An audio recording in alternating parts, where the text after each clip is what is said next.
কিন্তু শুধু খানাকুলে নয়, গোটা হুগলি জেলা এবং গোটা রাজ্যেই দুটো তিনটে করে গোষ্ঠী আছে। খানাকুলে তো সর্বজন বিদিত, সকালে একটা মিছিল হলে বিকালে আর একটা মিছিল, এবং আইন শৃঙ্খলার অবনতি হয় দুপক্ষের মারামারিতে।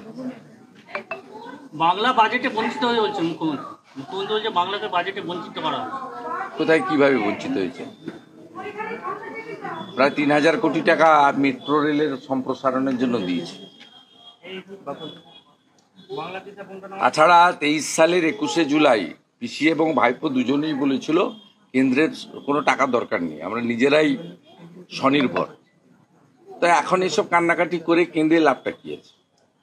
এছাড়া ভারত সরকারের যে সমস্ত স্কিমে ভারত সরকার টাকা দিয়েছে, ৩ কোটি আবাসের বাড়ি বানানো থেকে শুরু করে সামগ্রিকভাবে, সেটা যুক্তরাষ্ট্রীয় পরিকাঠামো অনুযায়ী প্রত্যেকটা সরকার পাবে এবং পশ্চিমবঙ্গও পাবে। এবং কলকাতাতে মেট্রো রেলের 3টে প্রজেক্টে প্রায় ৩,০০০ কোটি টাকা দিয়েছে। আমার তো নন্দীগ্রাম দেশপ্রাণ রেল প্রজেক্টের জন্যই ২১০ কোটি টাকা অ্যালট হয়েছে। রাজ্যে বিভিন্ন জায়গায় মহিলাদের উপর অত্যাচার চলছে, আজকে বিক্ষোভ করেছেন আপনি। এটা নতুন কথার কি আছে? যে ছবিগুলো আপনার লোকসভা ভোটের আগের কথা ছেড়ে দেন, লোকসভা ভোটের পরে যে ছবিগুলো আপনারা দেখেছেন, এই ছবিগুলো কি পশ্চিমবঙ্গে কি মানানসই?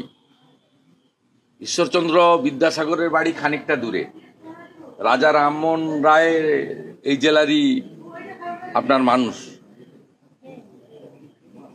আপনার যে গোটা পশ্চিমবঙ্গে যে মাতৃশক্তি, জগৎজননী মা সারদা মান্ডির বাড়িও ওখান থেকেই কাছে।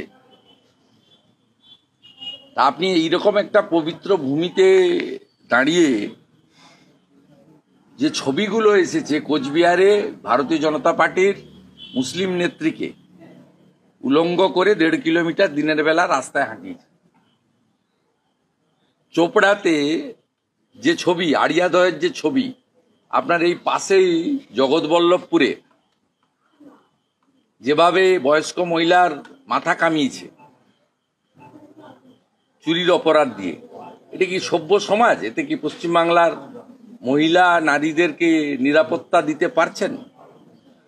তাই আমরা এই কথা বলেছি, এবং আমরা খুব অবাক হয়ে যাই। পশ্চিমবঙ্গে একমাত্র রাজ্য যেখানে রাজ্যপালের ভাষণ হয় না, বিধানসভার অধিবেশন হয়। ২৪ সালে তাই হয়েছে।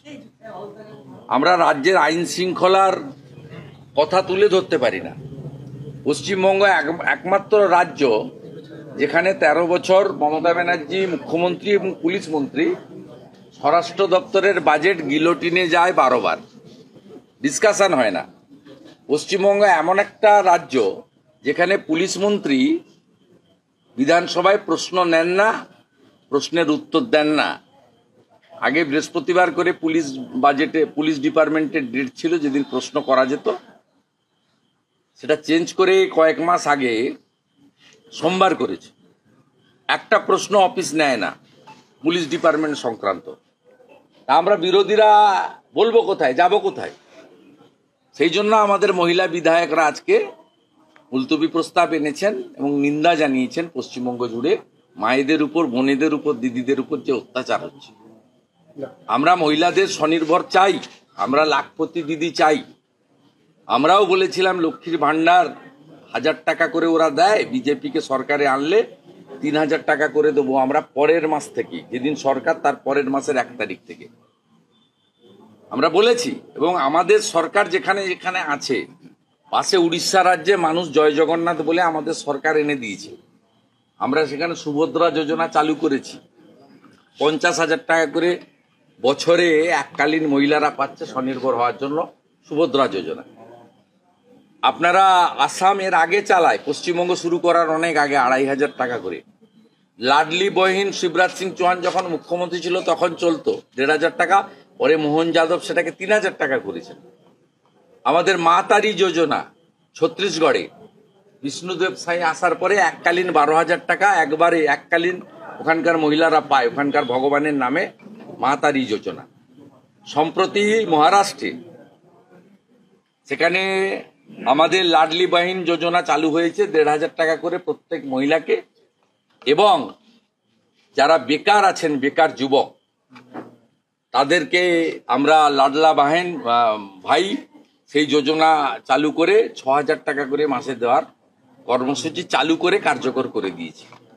দাদা, কিন্তু আমরা মনে করি যে মহিলাদের অর্থনৈতিক স্বনির্ভরতার সাথে সাথে মহিলাদের সম্মান, সম্ভ্রম, ইজ্জত, তাদের যে মাতৃত্ব, দেবীত্ব, ভারতবর্ষকে কেউ পিতা বলে না, মাতা বলে, এই সম্মানটা আগে, যেটা পশ্চিমবঙ্গে ভুলুণ্ঠিত হচ্ছে। তাই বিশেষ করে মহিলাদের জাগার জন্য অনুরোধ করব এবং তারা যেন সংঘবদ্ধ হন। আর তাদেরকে আশ্বস্ত করব, ভারতীয় জনতা পার্টি এলে আপনাদের জন্য যে কল্যাণকর স্কিমগুলো কেন্দ্রের বা রাজ্যের আছে বন্ধ তো হবেই না, উল্টে আপনারা এখন যে সুযোগ পাচ্ছেন তার থেকে 3 গুণ বেশি সুযোগ সুবিধা পাবেন। ও আপনাদের বাড়ির ছেলে মেয়ে, শিক্ষিত ছেলে মেয়েদের চাকরি দেওয়ার ব্যবস্থাও ভারতীয় জনতা পার্টি করবে।